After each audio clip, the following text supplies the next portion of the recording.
Welcome to the Sleep Library. Tonight, we're going to take a walk together.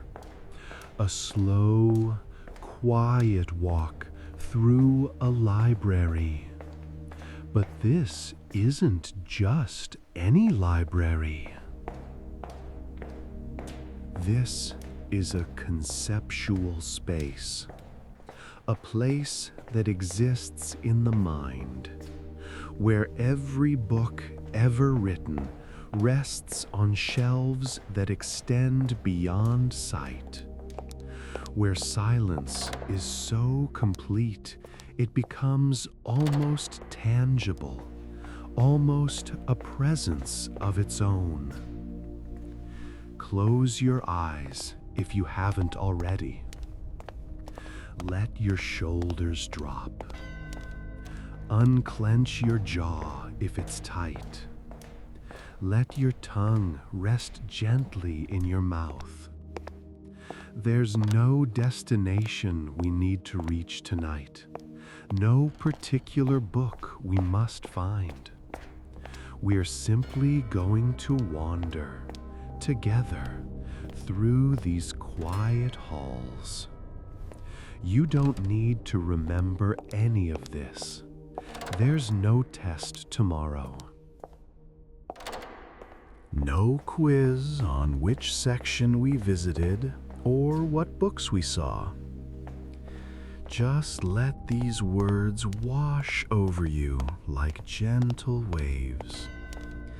Let your breathing slow to match the pace of our walking. Feel yourself sinking deeper into your pillows, deeper into rest, as we begin this quiet journey into the library of the mind. And now, let's continue from where we left off. Section 8, the map room. You close the door to the rare books room gently, hearing the soft click of the latch. Then you turn and continue down the aisle, back through the science section, looking for what comes next. The stacks open up ahead into another wider space. This library is full of these transition zones you've noticed. Places where the dense rows of shelving give way to open areas, to reading alcoves, to special rooms, as if the library itself needs to breathe. Needs moments of spaciousness between the compressed knowledge of the stacks. This open area has a different character. The walls here are lined not with bookshelves, but with wide, flat drawers. Dozens of them stacked in columns from floor to nearly ceiling height. Each drawer is about 3 feet wide and 4 feet long, but only a few inches deep. They're labeled with geographical regions.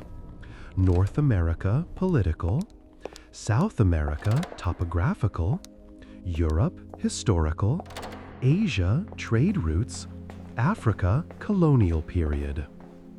This is the map room. In the center of the space, there are several large tables with slanted tops, designed for spreading out maps and examining them properly. A few of these tables are lit by overhead lamps, but most are dark, waiting. You approach one of the flat file cabinets. The drawer labeled British Isles, 18th century. There's a small brass handle at the center of the drawer's face. You pull gently, and the drawer slides open smoothly, revealing what's inside. Maps. Dozens of them layered on top of each other, each one protected by a sheet of tissue paper. You reach in carefully and lift the tissue paper from the top map. It's large, maybe 3 feet by 4 feet, printed on heavy paper that's yellowed with age. The title in elegant script at the top: A New and Accurate Map of England and Wales. 1780. The map is hand-colored. Different counties are shaded in different pale watercolors: pink, yellow, green, blue. The coastline is carefully drawn, showing every bay and inlet. Rivers are marked in blue, roads in red lines of varying thickness depending on their importance. Towns and cities are indicated by small circles, with larger circles for more important places. London is a large circle with radiating roads, the center of everything. The detail is extraordinary. You can see tiny labels for villages, for hills, for forests. There are small illustrations too: ships in the ocean, a compass rose in the corner showing north, a decorative cartouche at the bottom containing the title and publication information. Surrounded by tiny engraved images of cherubs and scrolls. This map was drawn by hand, engraved onto copper plates, then printed and colored by hand, each copy slightly different from every other copy, depending on the skill and choices of the person doing the coloring. It's a work of art as much as it is a functional document. You carefully lift this map and set it aside to see what's beneath. Another map, similar but different. A topographical map of Scotland, 1776. This one shows terrain, with little lines indicating hills and mountains, the density of lines showing steepness. The highlands are nearly black with these hachure lines, while the lowlands are more open, more gently shaded. Beneath that, another map, and another. Each one a different view of the British Isles at different times, for different purposes. Political maps showing borders, geological maps showing rock formations, navigational charts for sailors, estate maps showing property boundaries. You return the maps carefully to the drawer, making sure the tissue paper is in place between each one, protecting the fragile paper from rubbing against itself. Then you close the drawer and move to another. World Maps, 16th century.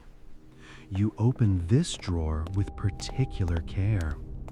These maps are even older, even more fragile. The top map is startling. Typus Orbis Terrarum, a map of the world. Dated 1570. The continents are recognizable but distorted. Europe and Africa are relatively accurate, Asia less so. North and South America are present but strangely shaped. The western coastlines vague and uncertain. Australia doesn't exist on this map at all, or it's merged with Antarctica into a massive Terra Australis Incognita, an unknown southern land that fills the bottom of the map. The oceans are filled with illustrations.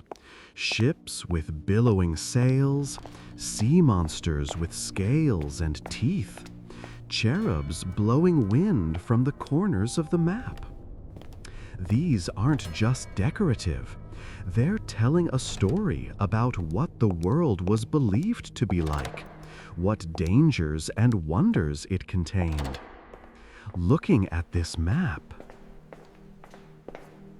you're seeing the world as someone in 1570 saw it.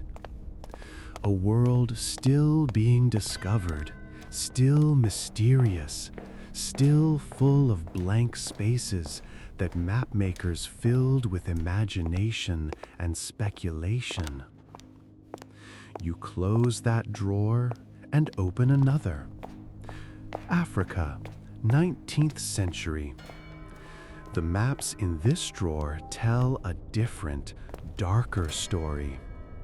Maps from early in the century show vast blank areas in the interior, labeled simply unexplored or unknown. Rivers are shown starting and ending nowhere, their full courses not yet mapped by Europeans. Later maps show those blank spaces being filled in. Borders appear, straight lines cutting across the continent, dividing it into colonial possessions: French, British, German, Belgian, Portuguese. These lines don't follow natural features or existing kingdoms or ethnic boundaries. They're arbitrary, drawn in European capitals by men who'd never visited the places they were dividing. It's troubling to look at these maps, beautiful as cartographic objects, but representing terrible history. The scramble for Africa, the colonization and exploitation that these borders enabled. You close this drawer too. Sometimes the library shows you things that are uncomfortable, that can't be separated from their context, their complicity in historical wrongs. The library preserves everything, including difficult truths. You move to a more neutral drawer.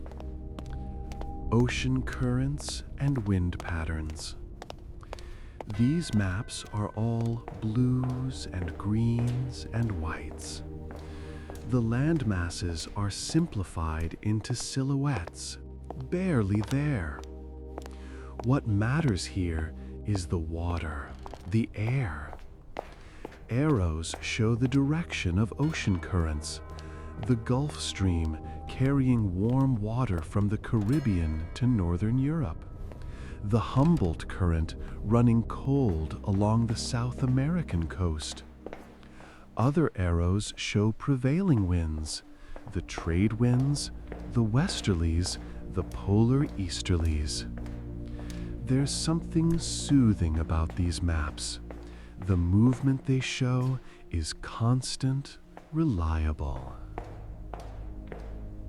Driven by the rotation of the earth and the heat of the sun. These patterns have existed for millions of years, long before humans were around to map them, and they'll continue long after we're gone.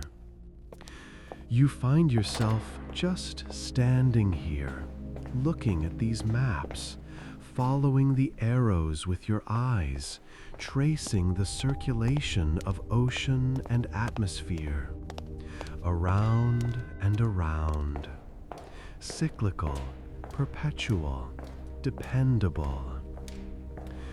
Your breathing has slowed even further. You're breathing in rhythm with these imagined currents, slow and deep, like the ocean itself.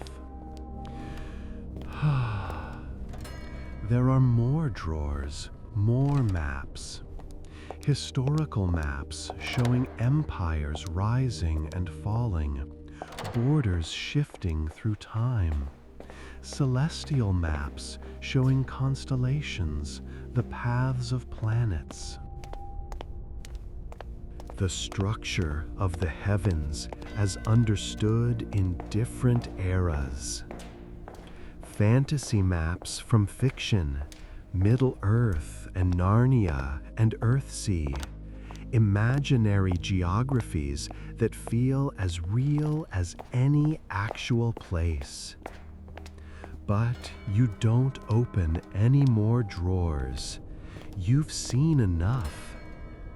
Each map is a world, and you could spend hours with any single one, tracing borders, reading place names, imagining the reality it represents.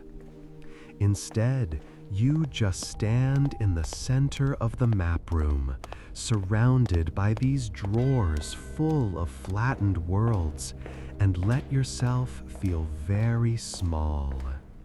Very small, but also connected to everything, because these maps show you that the world is vast but comprehensible, mysterious but mappable. Always changing, but also always itself. The silence wraps around you like a blanket. Warm, soft, safe, safe. Section 9, the upper gallery. Time to move upward. You've been exploring the main floor of the library for what feels like hours, though time has become strange here, elastic, unmeasurable. But now you remember the grand staircase in the entrance hall, the way it split and curved upward to the mezzanine level. You make your way back, through the map room, back into the stacks, following the aisles until you emerge once more into the entrance hall with its black marble floor and high coffered ceiling. The chandelier still hangs motionless in the center, its crystals catching what little light remains. It must be evening now, you realize. The light coming through the windows has that deep blue quality of twilight. And inside the library, the lamps have been lit, pools of warm yellow light in the gathering dimness. You cross the hall to the stairs. Your footsteps echo slightly on the marble, a soft tap, tap, tap that fades quickly into the absorbing silence. The stairs, carpeted in that deep burgundy runner, held in place by brass rods that gleam in the lamplight. The banister is smooth dark wood, polished by countless hands over countless years. You place your hand on the banister and begin to climb. 1 step, 2 steps, 3. The stairs are broad and not steep, easy to climb, designed for people carrying heavy books. 4, 5, 6. Halfway up, the staircase splits. You bear left, climbing the curve of the stairs as they sweep around and up to the mezzanine. 7, 8, 9, 10, 10. And then you're at the top, standing on the upper level, looking down at the entrance hall below. From here, you can see the pattern in the marble floor that wasn't visible from ground level. It's a compass rose, inlaid in white marble against the black, pointing to the 4 cardinal directions, with the library's entrance aligned to the south.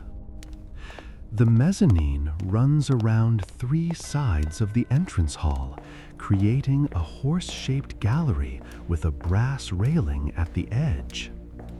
Behind you, the gallery opens into more space, more rooms, another level of the library to explore.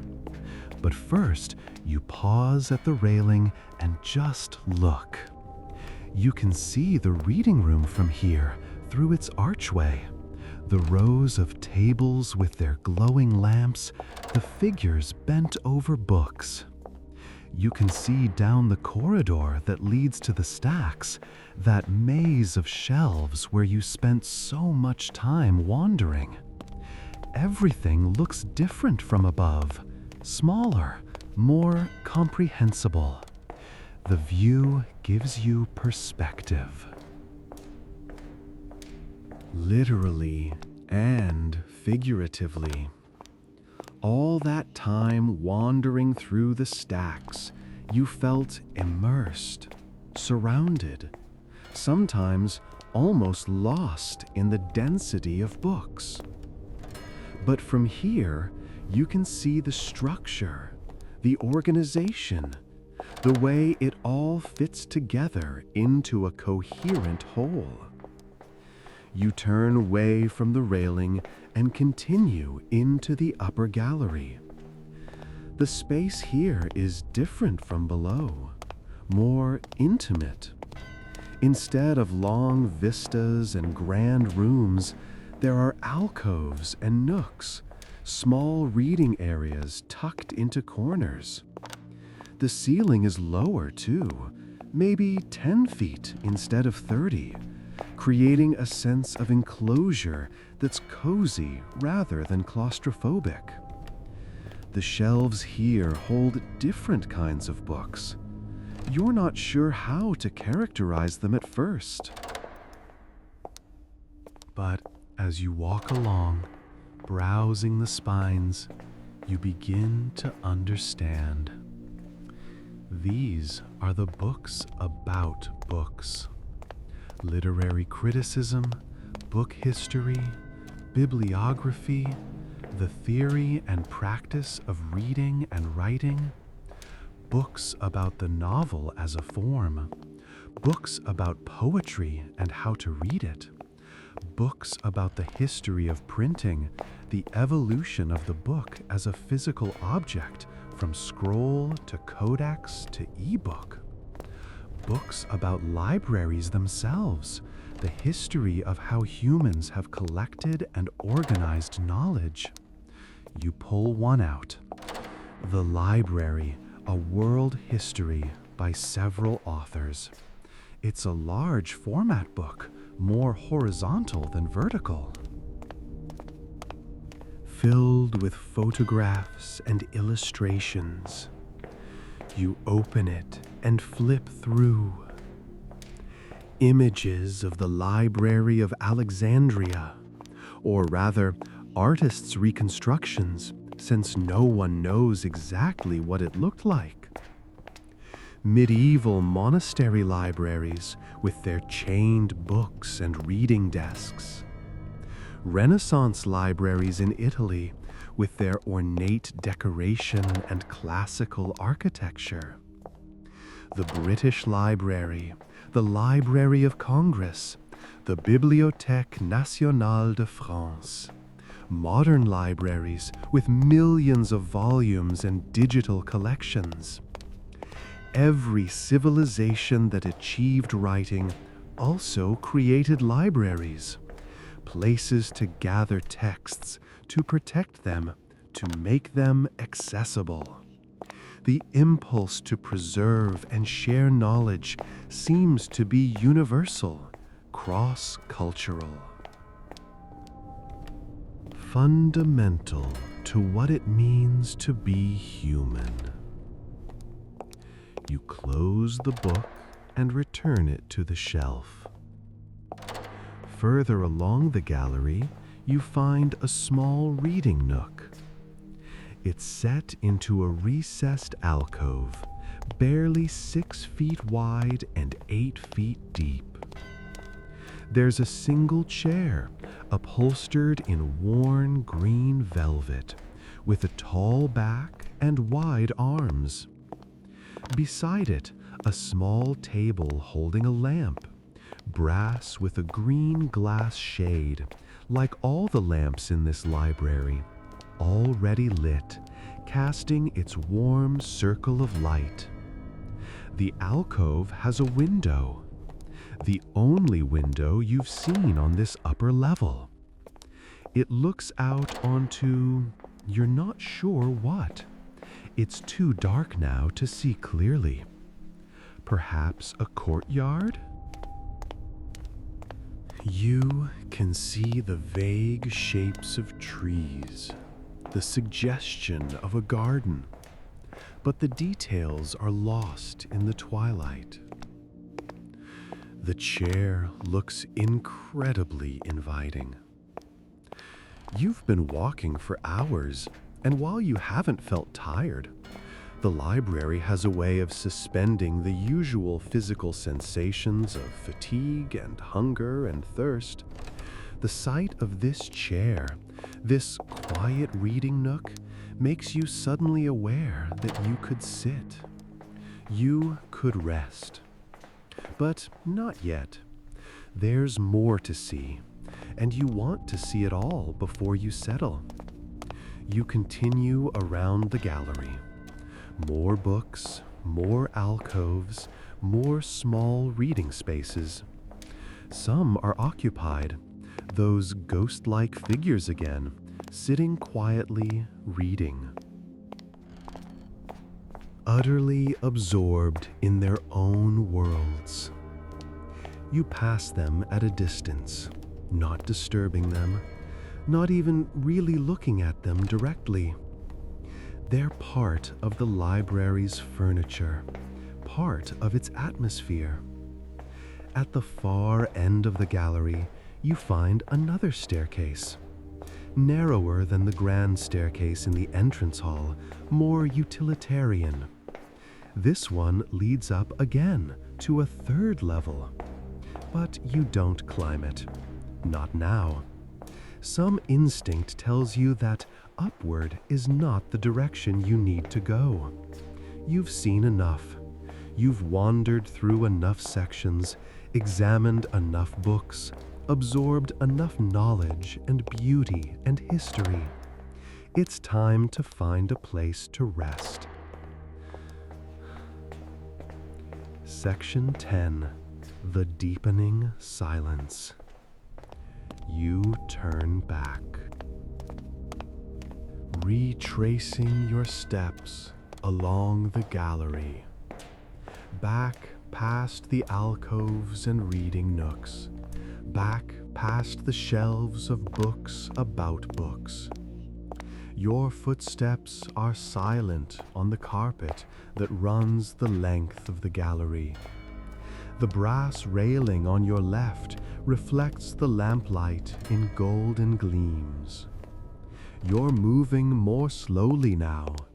Each step feels heavier, not with fatigue, but with a kind of deliberate weight, a willingness to slow down even further, to sink even deeper into the quiet rhythm of this place. As you walk, you begin to understand something. This library, this vast collection of books and knowledge and preserved human thought, is not just a physical place. It's also a metaphor, a symbol. The library is the mind itself. Your mind, every mind. The books are thoughts, memories, ideas, knowledge accumulated over a lifetime. Some sections are well organized, frequently visited, easy to navigate. Others are tangled, dusty, half forgotten, shelves you haven't browsed in years. The reading room, with its tables and lamps and quiet readers, is consciousness. The place where you sit and actively engage with ideas, where you bring thoughts into focus and examine them under the light of attention. The stacks are memory, vast and labyrinthine, containing far more than you can hold in active awareness at any one time. Most of it sits quietly on the shelves, waiting to be retrieved when needed, if it's needed, and if you can find it again in the maze of associations and categories. The rare books room is deep memory, protected and precious, the foundational experiences and formative moments that shaped who you are. You don't visit often. It's too intense, too intimate, but it's always there, preserved behind glass. And the map room? The map room is your sense of place, your understanding of where you fit in the world, how you navigate through time and space and relationships and culture. This entire library, this vast structure you've been wandering through, it's all happening inside your skull. The 3 pounds of wrinkled tissue that is your brain, containing everything you know, everything you remember, everything you are. But that's not quite right either, because the library is also outside you. It's the collective knowledge of humanity, stored in actual books, in actual libraries, in databases and servers, in the conversations between people, in the culture we all swim through like fish in water. The boundary between inside and outside, between your mind and the world, is not as clear as it seems. When you read a book, whose thoughts are you thinking? Yours or the author's? Both, perhaps. Something new created in the interaction between text and reader. These thoughts drift through your mind as you walk. Gentle thoughts, philosophical but not demanding, questions without urgency, observations without the need for conclusions. Let them drift. Let them settle like dust. Like the dust motes you saw in the reading room, floating in shafts of sunlight, never landing, always in motion. You've made your way back to one of those reading alcoves now. The one with the green velvet chair, the lamp, the window looking out onto darkness. You stop at the entrance to the alcove. The chair is still empty. Still waiting.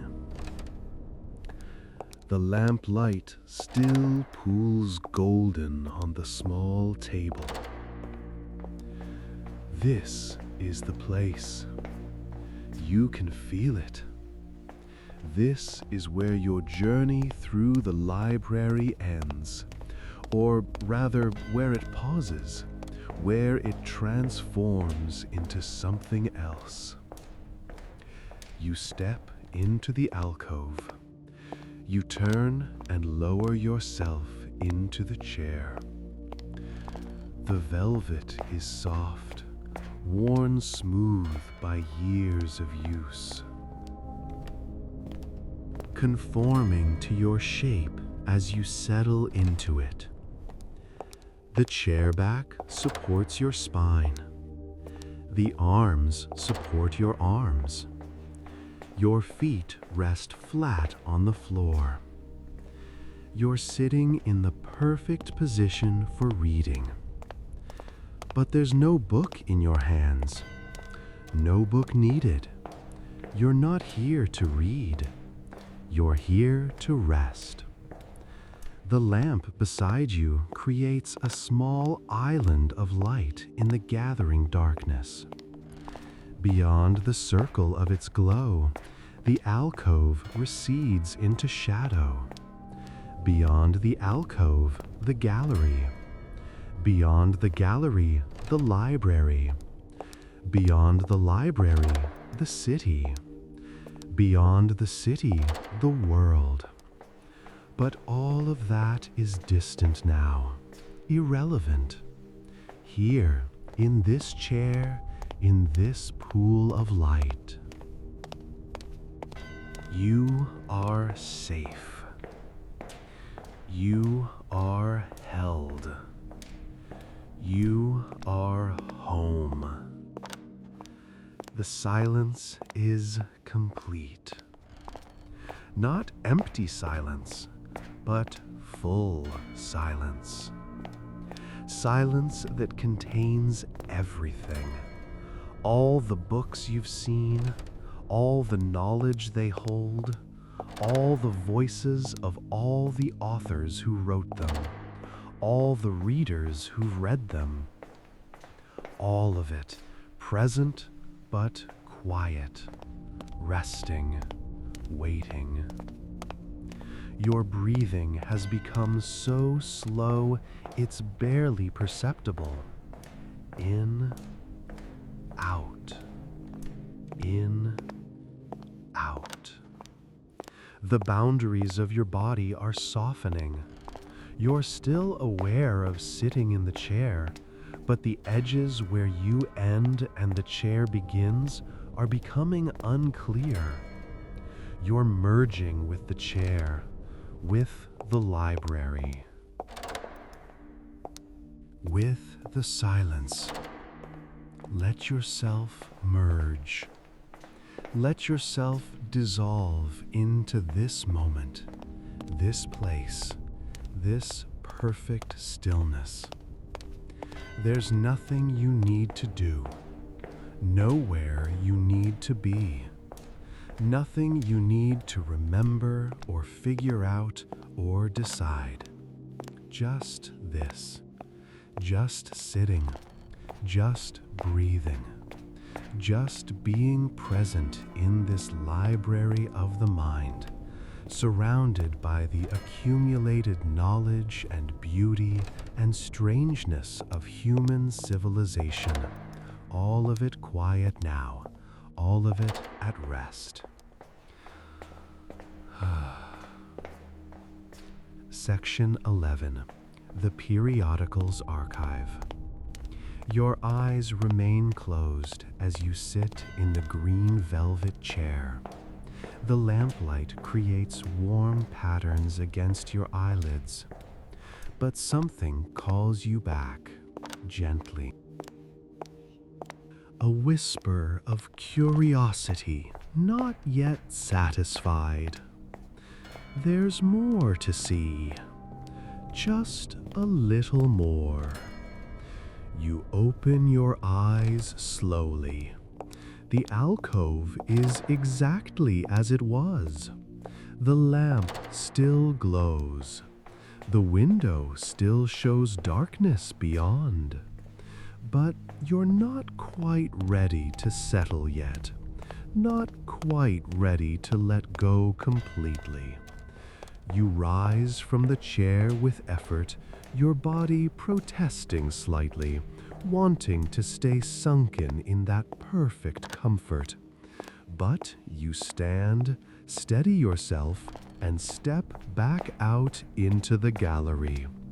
To your right, you notice something you missed before. Another doorway, this one marked with a simple sign: Periodicals, Historical Archive. You move toward it. The doorway opens into a long, narrow room. The walls on both sides are lined with shelves, but these shelves don't hold books. They hold magazines, journals, newspapers, all bound in matching dark green cloth covers, organized chronologically.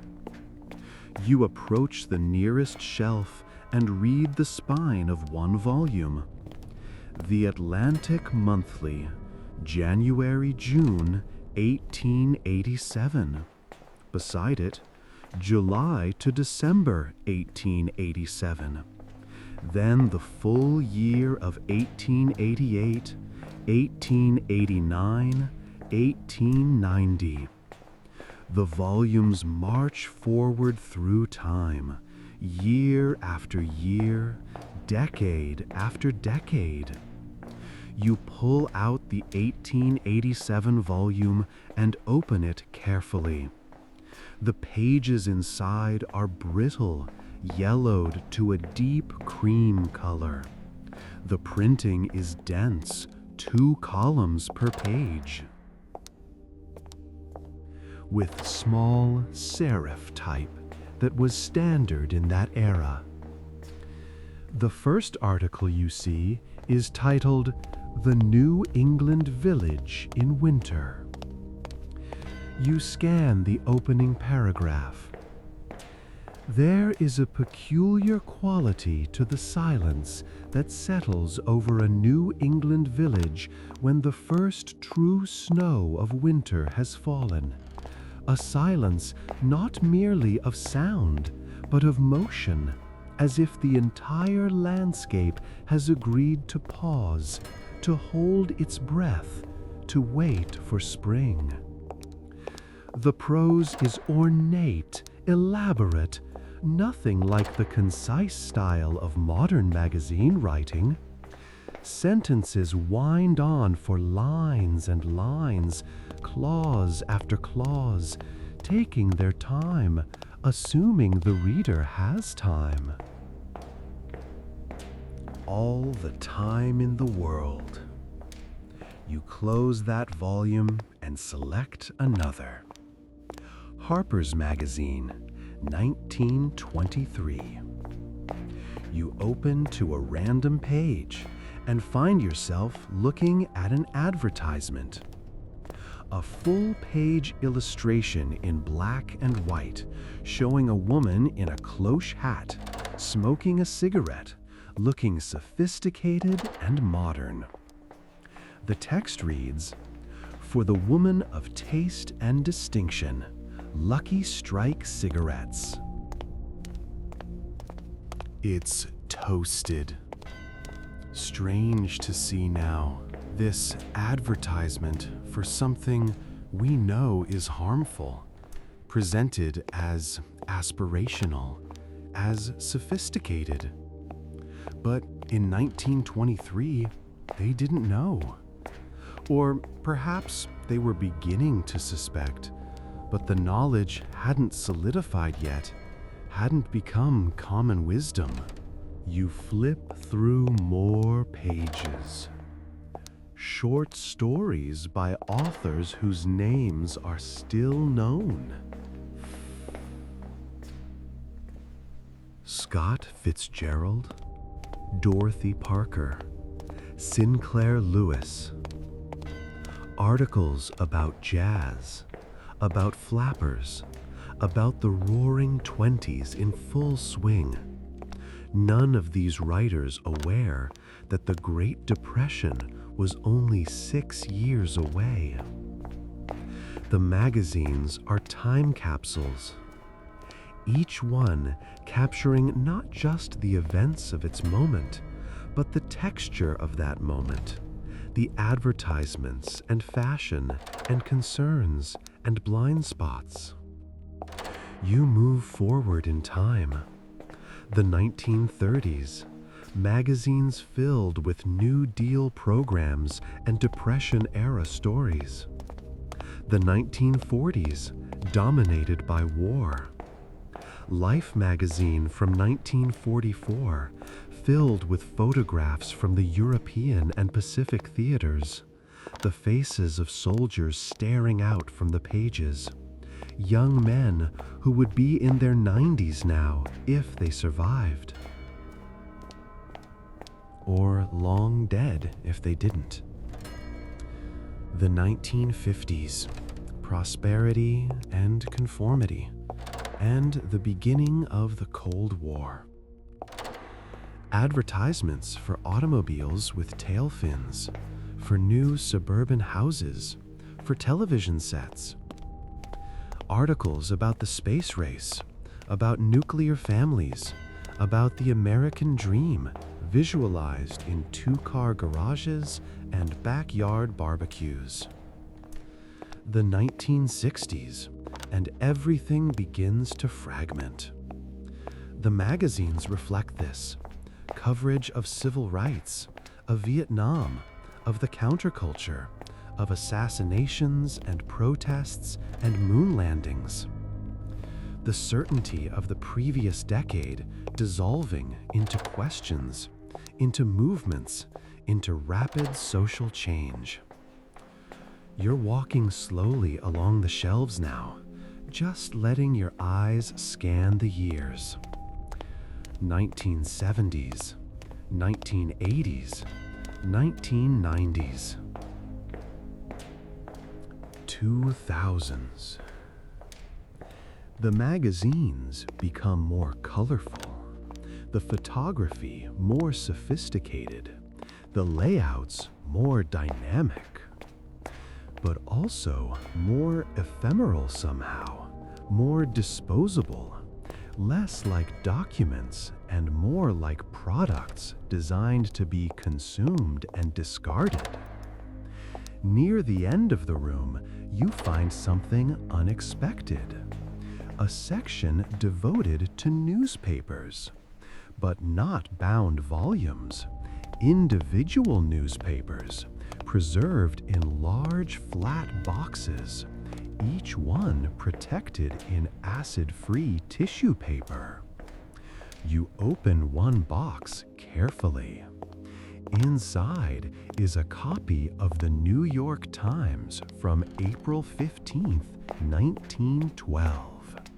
The headline in enormous type: Titanic sinks 4 hours after hitting iceberg.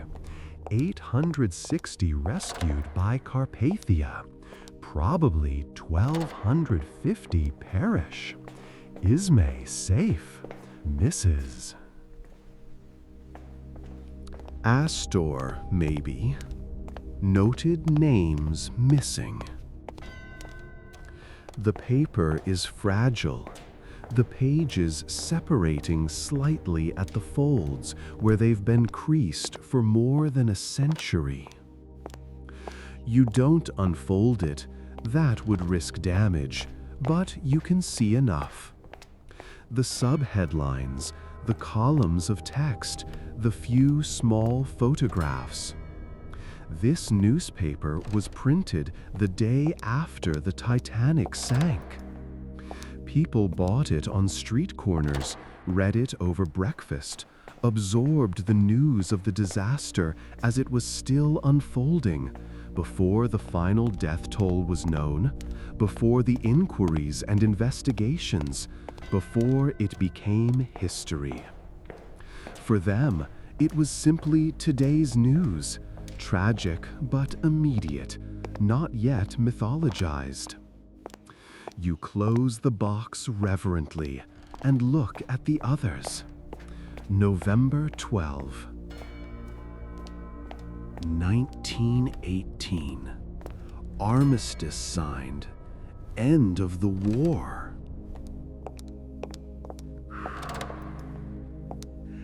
September 2, 1945.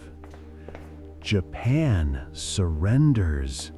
End of war. November 23, 1963. Kennedy slain on Dallas Street. July 21, 1969. Men walk on moon. Each box contains a moment when the world changed or seemed to change, when history pivoted and everyone alive at that time felt it, knew it, would remember where they were when they heard the news. But these papers also contain all the other news of those days. The weather reports, the stock prices, the advertisements for products long discontinued, the society columns, the sports scores, the classified ads, people looking for jobs, selling houses, advertising services, living their ordinary lives on extraordinary days. The weight of all this preserved time presses down on you again, not uncomfortably, but noticeably. You're standing in a room filled with captured moments, with frozen nows that were once as immediate and urgent as your own present moment, but have now become past, become history, become objects to be preserved and studied. Your present moment will become this too. Someday, someone might stand in a room like this and look at a newspaper or magazine from your time, from this year, this month, this day, and see it as history, as artifact, as evidence of how people once lived and thought and worried and hoped. But that's too large a thought to hold right now. Let it drift away. You turn and walk back toward the entrance of the periodicals room. Your footsteps are soft on the thin carpet. The silence has reasserted itself, that living silence that fills every corner of this library. Section 12, the music collection. As you exit the periodicals archive, you notice yet another passage you hadn't seen before. The library keeps revealing itself, unfolding like a flower, showing you rooms and collections you didn't know existed. This passage is marked Music Collection. You follow it. The corridor is short, maybe 20 feet. And it opens into a medium-sized room with a different atmosphere entirely. The lighting here is warmer, more amber, coming from wall sconces shaped like candles. The walls themselves are lined with what look like filing cabinets, but smaller, more delicate, wooden rather than metal. You approach one and pull open a drawer. Inside, standing upright, are records. Vinyl records in their cardboard sleeves, organized alphabetically by composer. You're in the classical music section, it seems. Bach, multiple recordings of the Goldberg variations, the Brandenburg concertos, the well-tempered clavier, the Mass in B minor. Different performers, different decades. Different interpretations of the same notes on the page. You pull one out. A recording of Glenn Gould playing the Goldberg variations, the 1981 version. The cover shows Gould in profile, hunched over the piano, his face intense with concentration. This is the recording he made near the end of his life, a return to the piece that had made him famous 30 years earlier, but played differently now, slower, more contemplative, each note given space to resonate. You can almost hear it even without a record player. The opening aria, simple and elegant, the melody moving in a gentle wave. Then the 30 variations, each one exploring a different aspect of that melody, different moods and tempos and techniques. Building an entire architecture of sound from a single musical idea. You return the record to its place and move to another drawer. Beethoven. The 9 symphonies recorded by different orchestras, different conductors. The string quartets, the piano sonatas, the violin concerto. Brahms, Chopin, Debussy. Each drawer is densely packed with recordings, multiple versions of every major work. You find Mozart and pull open the drawer. The operas are here, The Marriage of Figaro, Don Giovanni, Così fan tutte, The Magic Flute. Multiple recordings of each, some in complete sets spanning multiple records. And the Requiem. Several recordings of the Requiem. That Mass for the Dead that Mozart was writing when he died, left incomplete, finished by his student Süssmayr. You pull one out and look at the cover.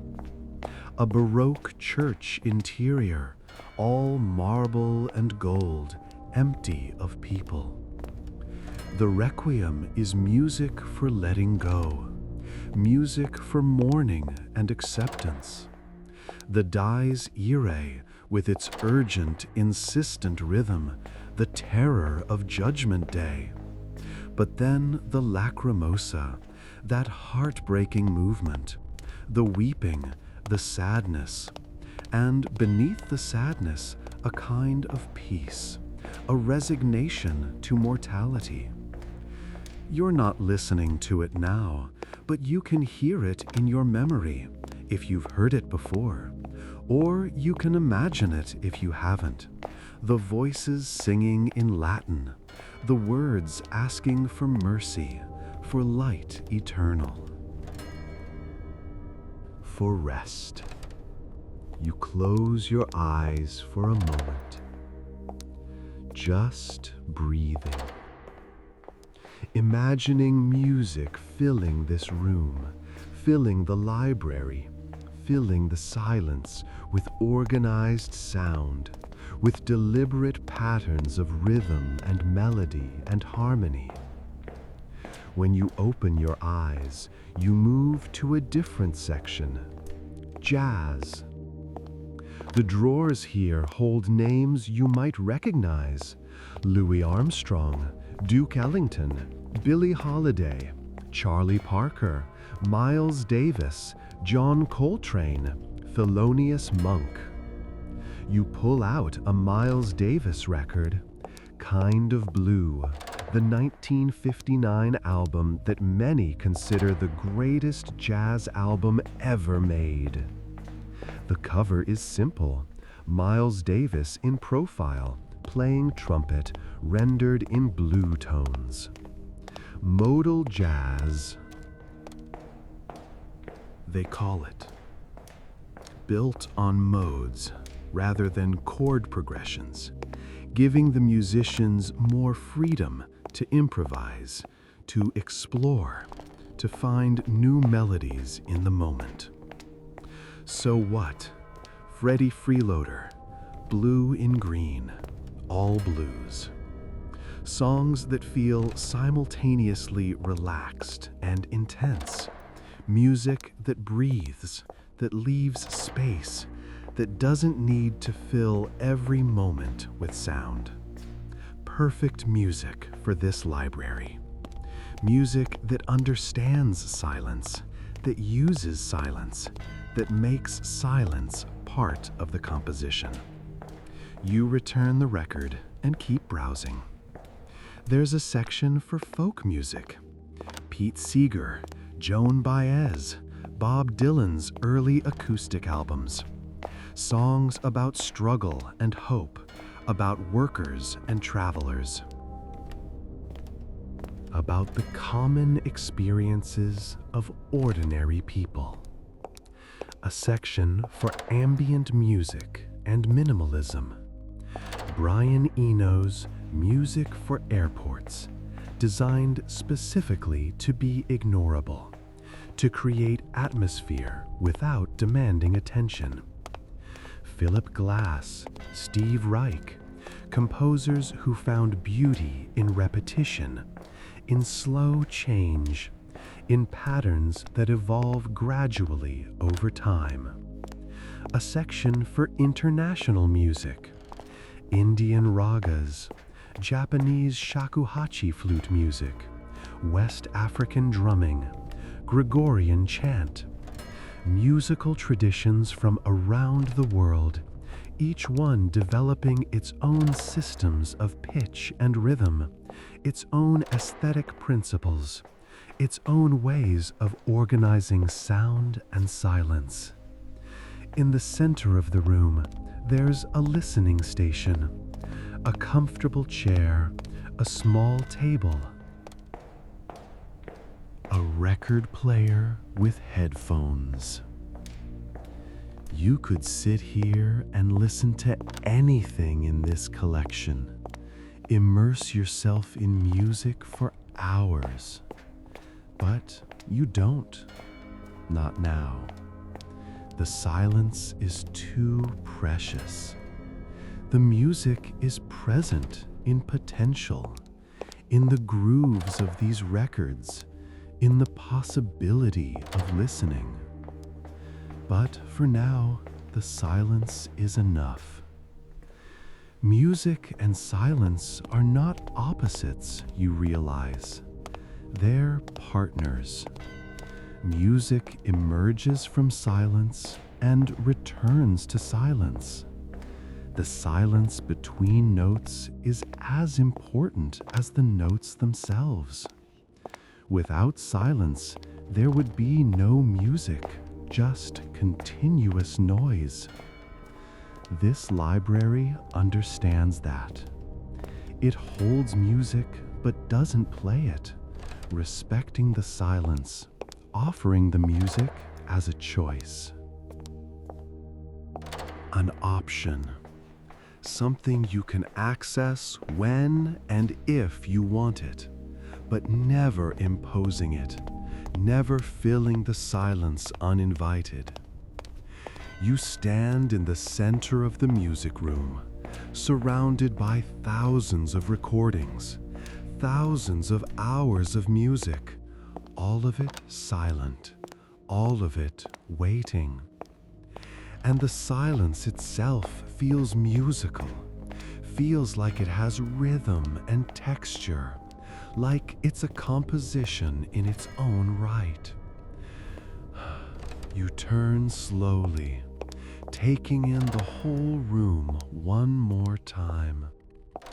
Then you move back toward the exit, back toward the gallery, back toward that alcove with the green velvet chair. Soon, very soon now. Section 13, the Children's Library. But first, one more discovery. At the far end of the gallery, past the alcove where the chair waits, you notice a door painted in a cheerful yellow, different from all the other dark wood in the library. On it, a small brass sign, Children's Collection. You approach and open it gently. The room beyond is smaller than the others, designed for smaller people. The shelves are lower, within reach of short arms. The furniture is scaled down, small tables with small chairs, cushions on the floor, a reading tent made of fabric draped over a simple frame. But the room is empty now. No children here at this hour, whatever hour it is. Just the books, waiting. You step inside. The light here is softer, more diffused. There are windows, you notice. And through them, you can see that it's fully night now. The moon must be up, because there's a pale silver light coming through, mixing with the warm yellow lamplight from inside. The books on the shelves are immediately recognizable, even from a distance. Picture books with colorful spines, chapter books with illustrated covers. The complete works of children's literature, organized loosely by age and reading level. You move to the picture book section first. These are the books for the youngest children, books that are read to them rather than by them. Good Night Moon by Margaret Wise Brown. That classic bedtime story, the great green room with its red balloon and picture of a cow jumping over the moon. The Little Bunny saying good night to everything in the room, one by one, as the light slowly fades and sleep approaches. Where the Wild Things Are by Morris Sendak. Max, in his wolf suit, sent to bed without supper, sailing away to where the wild things are, becoming king of all the wild things, having a wild rumpus, and then sailing back home to find his supper waiting for him, still hot. The Very Hungry Caterpillar by Eric Carle. That caterpillar eating through increasingly absurd amounts of food, making holes in the pages themselves, until finally building a cocoon and emerging as a beautiful butterfly. A story about transformation, about growth, about the strange magic of metamorphosis. These books are worn. You can see it in the spines, in the covers. They've been read thousands of times by thousands of children, handled with sticky fingers, loved intensely, read over and over until the words are memorized, but still demanded again. Read it again, please, one more time. You move to the early reader section. Frog and Toad by Arnold Lobel, those gentle stories of friendship. Little Bear by Else Homelund Monarch. Henry and Mudge, Amelia Bedelia, Nate the Great. Books designed to be read by children just learning how. Simple sentences, repetitive vocabulary. The triumph of reading a whole book by yourself for the first time. The chapter book section comes next. Charlotte's Web by E.B. White, that story of friendship between a pig and a spider, ending with death, but also with continuation, with Charlotte's children hatching and flying away, but some staying behind to keep Wilbur company. The Chronicles of Narnia, in a matching set, 7 books with their spines creating a picture of the lamppost in the snowy wood. A Wrinkle in Time by Madeleine L'Engle. The Phantom Toll Booth by Norton Juster. Bridge to Terabithia by Catherine Patterson. These books are about adventure, but also about loss, about growing up, about the world being both more magical and more painful than children initially realize. They're books that don't lie to children, that respect children enough to tell them difficult truths wrapped in story. You find the shelf with The Velveteen Rabbit and pull it out. A slim volume, beautifully illustrated. You open it and read the first few lines. There was once a velveteen rabbit, and in the beginning he was really splendid. He was fat and bunchy, as a rabbit should be. His coat was spotted, brown and white. He had real thread whiskers, and his ears were lined with pink sateen. You know this story. Most people do. It's about a stuffed rabbit who wants to be real, who learns from the old skin horse that real isn't about how you're made. It's about being loved so much that you become real to the child who loves you. And the rabbit does become real through love, through being worn out by play and affection, and finally through transformation into an actual living rabbit in the woods. It's a story about love and loss and transformation, about how love changes us, makes us real, even if it also wears us out, breaks us down, eventually loses us. You close the book gently and return it.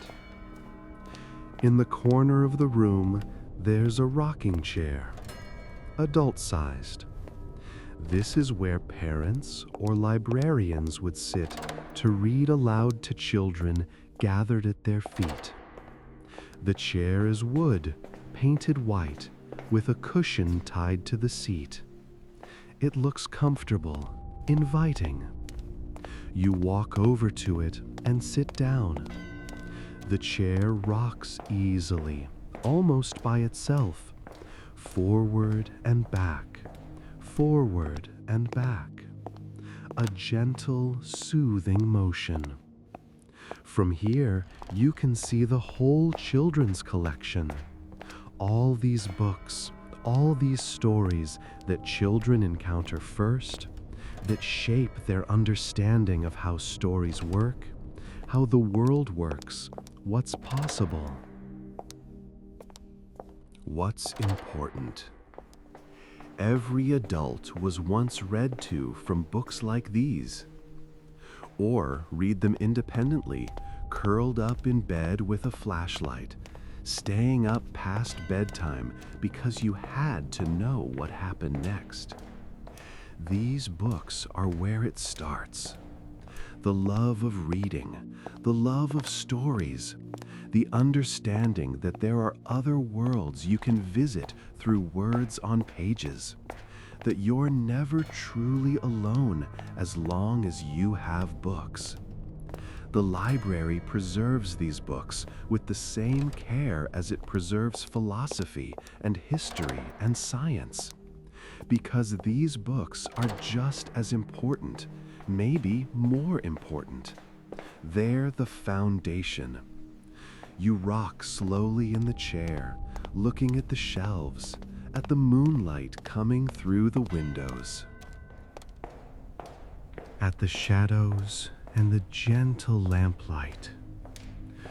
The room feels safe, protected, like a sanctuary within a sanctuary. You could stay here. You could rock in this chair forever, surrounded by these stories, these gentle books that ask nothing of you except that you pay attention, that you care about their characters, that you believe for a moment in their magic. But the green velvet chair is still waiting, back in the adult section, in that alcove overlooking the darkness. Time to go there now. Time to find your final resting place. You rise from the rocking chair slowly. It continues rocking for a moment after you stand, moving on its own momentum, gradually slowing. Until finally it comes to rest. You take one last look around the children's library.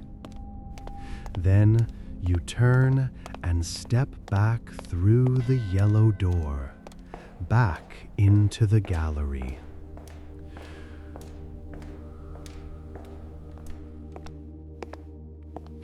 Section 14. Returning to the alcove. The gallery is very quiet now. Quieter than before, if that's possible. The few readers you saw earlier have vanished, gone home, or simply dissolved into the library itself, becoming part of its furniture, its fixtures, its eternal present. You walk slowly back toward the alcove. You know exactly where it is now. Past the shelves of literary criticism, past the reading nooks you explored earlier. Around the curve of the gallery to where that single chair waits in its pool of lamplight. Your footsteps make no sound on the carpet. You're moving like a ghost yourself now, part of the library's community of silent readers, silent wanderers, people who have come here to escape the noise of the world, to find peace in the presence of books and silence. The alcove appears ahead. The green velvet chair exactly as you left it. The lamp still glowing. The window still showing darkness, though now you can see the moon reflected in the glass. A silver disc floating in the black. You step into the alcove and stand before the chair for a moment. This is it. This is where you'll settle. This is where your journey through the library concludes, or transitions, or transforms into rest. You lower yourself into the chair once more. The velvet receives you, conforms to you, holds you. You sink into it, feeling its support, feeling how perfectly it fits your body, as if it was made specifically for you, as if it's been waiting all this time for you to arrive. Your arms rest on the chair arms. Your back rests against the chair back. Your head finds the perfect angle. Supported, but not strained. Your feet rest flat on the floor. Everything is in alignment. Everything is balanced. Everything is exactly as it should be. Through the window, you can see a tree now. The moonlight illuminates it faintly, showing its branches bare of leaves, reaching up into the night sky like veins, like a root system exposed to air. The branches move very slightly in a breeze you cannot feel, swaying in slow motion, patient, eternal. Beyond the tree, stars. Just a few visible through the light pollution, but there. Tiny points of light that have traveled for years or centuries or millennia to reach this moment, to be visible through this window. To be witnessed by your eyes. You think about the journey those photons have made. Born in the nuclear furnaces of stars, traveling through the vacuum of space at the speed of light, through empty darkness, past planets and asteroids and comets, through Earth's atmosphere, through this window, into your eye, where they're converted into electrical signals that travel along your optic nerve into your brain, where they become the experience of seeing, of light, of stars. But that's too complex a thought. Let it go. Just see the stars. Just notice them, tiny and far away and beautiful. Your breathing has become very slow, so slow you barely notice it anymore. Breath comes and goes of its own accord. Your body knowing what to do without any conscious direction from you. In, filling your lungs gently. Out, releasing gently. In, out. The library surrounds you. All those books on all those shelves in all those rooms. Millions of words, billions of words. All that accumulated knowledge and story and thought and beauty and argument and description.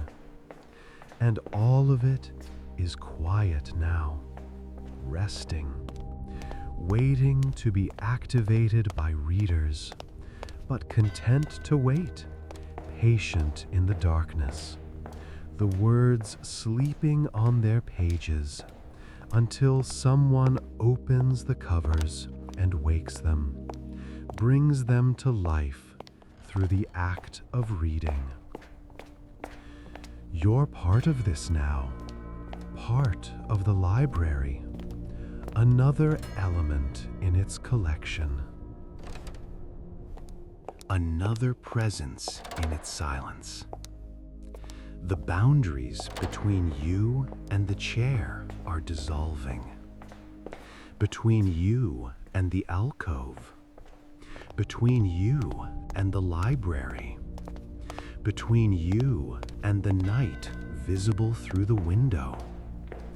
Everything is merging. Everything is one continuous presence, one continuous now, stretching out in all directions, containing everything, holding everything gently. Let yourself merge. Let yourself dissolve. Let the edges of yourself become soft, become permeable, become nothing. There's no self to protect here, no identity to maintain, no story about who you are that needs defending. Just awareness, just presence, just this moment. Eternal and complete. The lamp beside you glows steadily. Its light falls on the small table, on your hands resting on the chair arms, on the floor of the alcove. Beyond the circle of lamplight, gentle darkness, not threatening, just present, just there. Darkness is not the absence of light. Darkness is its own thing, its own presence, restful, peaceful. The darkness that comes when you close your eyes, the darkness that holds sleep, that makes rest possible. Welcome the darkness. Let it surround you. Let it hold you like the chair holds you, like the library holds you, like this moment holds you. You're safe here, completely safe. Nothing can harm you in this library. In this chair, in this alcove, in this perfect moment of stillness and silence and soft darkness. Let your eyes close if they haven't already. Let the lamplight fade to a warm glow against your eyelids. Let the window, the tree, the stars, let them all fade into the darkness behind your closed eyes. Just darkness now, just warmth, just the feeling of being held. And beneath it all, that silence, that perfect living silence that has been with you throughout this entire journey through the library. The silence is speaking to you now, though not in words. It's telling you that everything is okay, that you can let go, that there's nothing you need to do, nowhere you need to be. Nothing you need to figure out or solve or understand. Just this. Just being. Just resting in the chair, in the library, in the silence, in the darkness, in this eternal present moment. Your body is so relaxed now that you can barely feel it. No tension anywhere. no holding.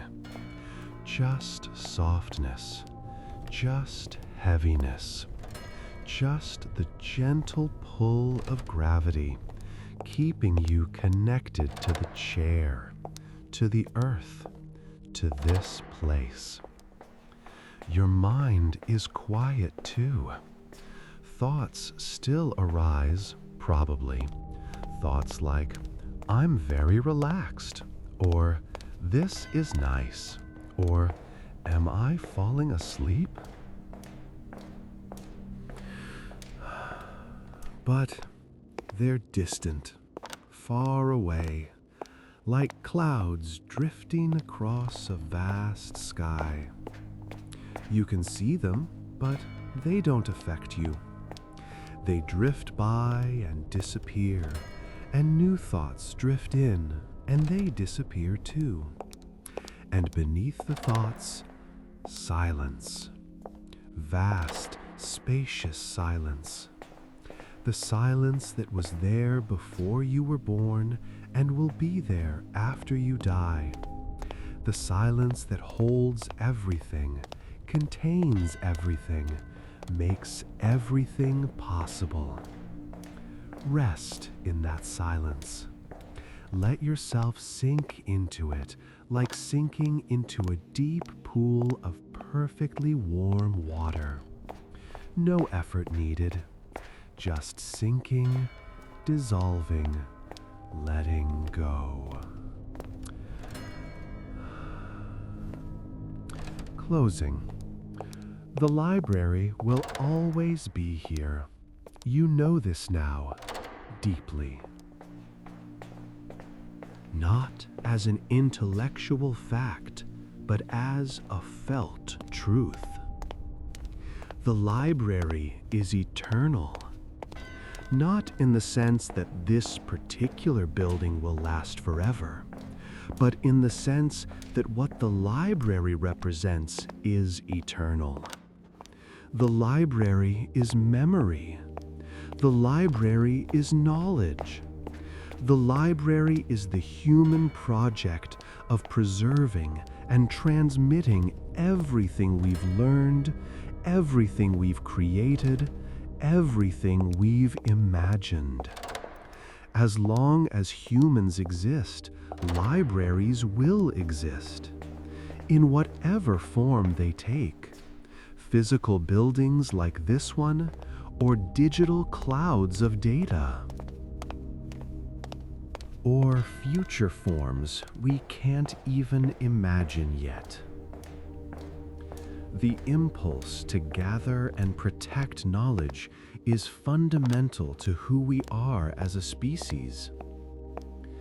And you can return here whenever you need to. This specific library, this conceptual library, this library of the mind. The stone pathway is always there. The heavy oak doors are always unlocked. The entrance hall is always quiet and welcoming. The rooms and alcoves and shelves are always waiting, patient, content to wait. Sometimes you'll visit during the day, and the light will stream through the tall windows, illuminating the dust motes, making everything warm and golden. Sometimes you'll visit at twilight, as you did today. That transitional time, when the outside world is letting go of the day, settling into evening. Sometimes you'll visit in deep night, when the only light comes from the lamps scattered throughout the library, creating islands of warmth in the darkness. And sometimes you'll visit in the early morning, before dawn, when the sky is just beginning to lighten, and the library is at its most quiet, its most still, poised between night and day, between sleep and waking. Whenever you come, However you find it, the library will receive you, will welcome you, will offer you its silence and its books and its spaces designed for rest, for thought, for the quiet exploration of ideas. But right now, in this specific moment, you're here, in the chair, in the alcove, in the gallery of the conceptual library that exists both everywhere and nowhere. And you're so very comfortable, so very relaxed, so very close to sleep if sleep is what you need, or so very close to deep rest if rest is what you need. There's no difference, really. Sleep and deep rest are cousins, neighbors, different names for the same general territory of letting go. And letting go is what you're doing now. Letting go of the day. Letting go of worries and plans and thoughts about tomorrow. Letting go of tension you didn't even know you were holding. Letting go of the need to be alert, to be responsible. To be anything other than exactly what you are in this moment. A consciousness resting in a chair in a library, surrounded by silence and books and gentle darkness. Your breath continues, so slow now. Each breath like a wave rolling onto a shore, gentle and inevitable. In, out. The tide of your breathing, constant and rhythmic, requiring no effort, no attention, just happening on its own. And with each breath, you sink a little deeper into the chair, into relaxation, into that borderland between waking and sleeping, where thoughts become strange, where logic loosens, where the world behind your eyelids begins to generate its own images, its own landscapes.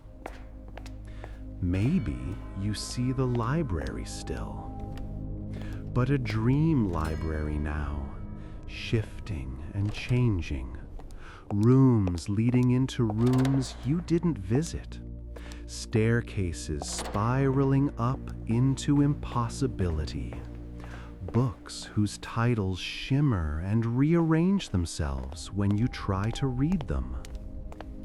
Or maybe you see something else entirely.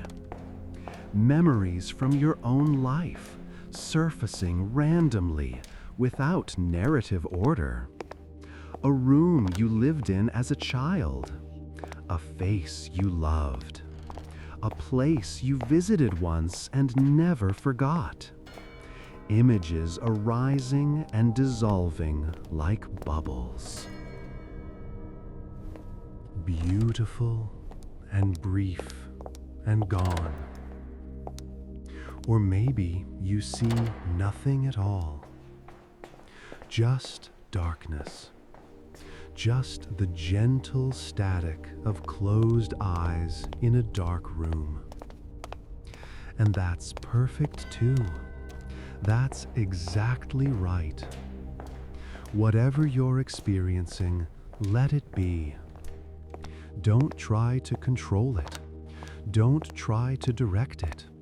Just watch if you're watching. Or just be if you're not watching anymore.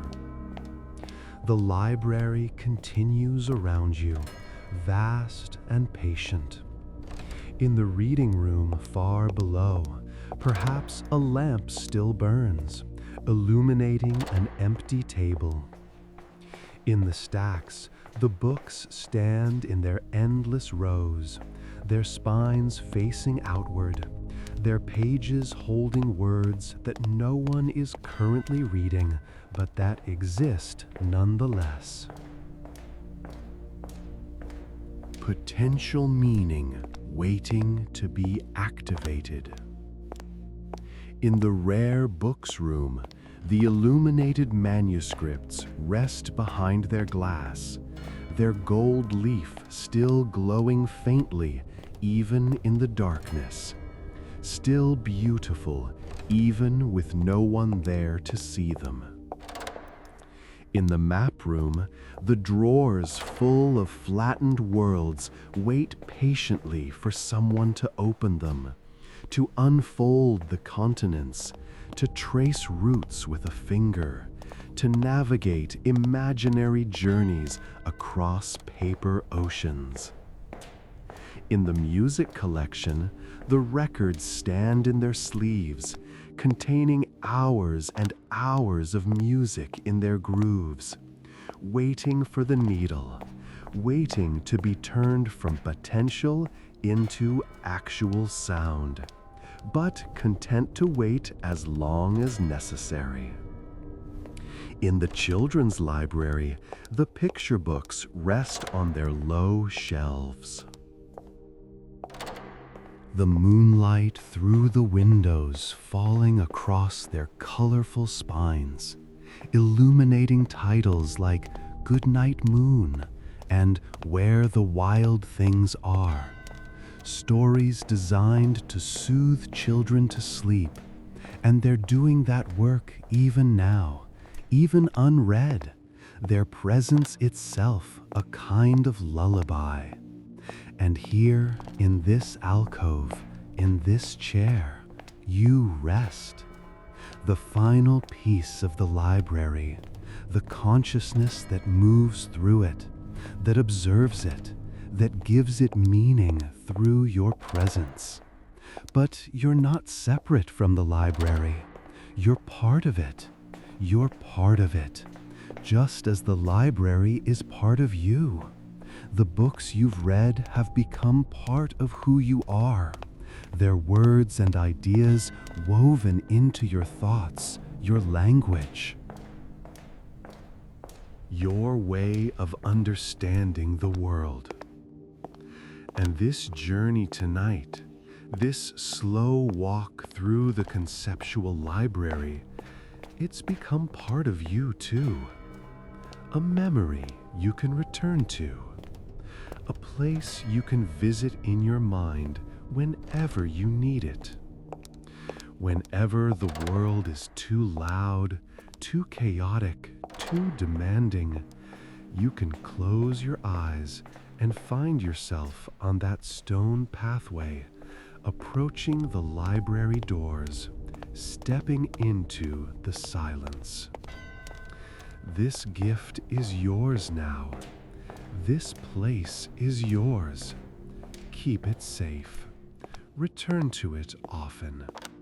But for now, for this moment, just rest. Just be here, in the chair, in the alcove, in the library. In the silence. There's nothing more you need to see. No more rooms to explore. No more books to examine. You've seen enough. You've walked enough. You've learned enough. Now is the time for letting go completely. Letting go of awareness itself. Letting consciousness dim like a lamp being turned down slowly, slowly, the light fading but not going out entirely, just fading to a glow, to an ember, to almost nothing. You might already be asleep. You might be hovering on the edge of sleep, that strange state where you're simultaneously aware and not aware, where part of you is still listening to these words and part of you has already drifted away. Or you might still be awake, but so deeply relaxed that it hardly matters.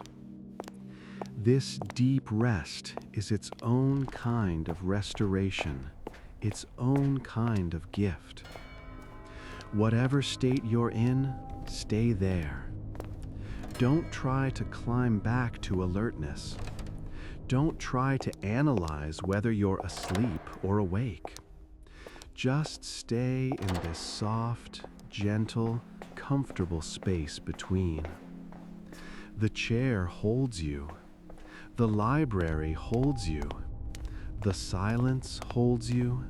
The darkness holds you. You're held completely, safely, perfectly. Nothing can disturb you here. No noise, no worry, no obligation, no demand. Just this perfect quiet, this perfect stillness, this perfect rest. The lamp beside you might still be glowing, or maybe it's gone out. You can't tell anymore with your eyes closed, and it doesn't matter. The window might still show the tree and the moon and the stars, or maybe you've drifted so far inward that you've lost track of the external world entirely, and that's fine too. Everything is fine. Everything is exactly as it should be. The library has given you what you came for. Not information, not entertainment, not even stories. It's given you peace. It's given you silence. It's given you a place to rest, truly rest, without judgment or expectation or pressure to be anything other than what you are. A human being, breathing slowly, existing quietly, taking up space in the world without apology, without effort. Just being. And that's enough. You're enough. This moment is enough. Let everything else fall away. All the days that came before this moment, all the days that will come after, they're not here now. Only this moment exists. Only this breath. Only this gentle awareness, fading, dimming, dissolving into rest. Sleep if sleep comes, or simply rest if sleep doesn't come yet. Either way, you're doing exactly what you need to do. There's no wrong way to be here. No wrong way to let go. No wrong way to rest. Trust your body. It knows what to do. It's been doing this every night of your life. This transition from waking to sleeping, from doing to being. From consciousness to the deep restoration of sleep. Your body is wise. Your body knows. Let it carry you where you need to go. And if you're still aware of these words, still hearing them in some distant way, that's fine. Let them continue to wash over you like gentle waves, like a lullaby, like the sound of wind in trees or rain on a roof. natural sounds that soothe without requiring attention, that comfort without demanding anything in return. The Sleep Library has been with you on this journey, and the Sleep Library will be here tomorrow, and the day after, and the day after that, whenever you need it, whenever you need this silence, this peace, this gentle accompaniment into rest. But there's no rush to return. There's no rush to do anything. Just rest now. Just let go now. Just breathe now, slowly, softly. Your breath so gentle, it's almost imperceptible. The library is settling into its own nighttime rhythm. The lamps are dimming throughout the building. The books are resting on their shelves. The silence is deepening, becoming absolute, becoming perfect. And you're part of that silence now, part of that peace, part of the library's great stillness, its eternal patience, its quiet preservation of everything that matters. Rest well, dear visitor to the Sleep Library. Rest well. Dear wanderer through rooms of books and silence. Rest well, dear consciousness, settling now into the deep comfort of letting go. The library will be here when you wake, if you wake, when you wake. But for now, there's only this, only rest, only peace, only the gentle darkness behind your closed eyes, and the soft support of the chair, and the endless, perfect silence. Sleep, rest, let go. Good night. Good night.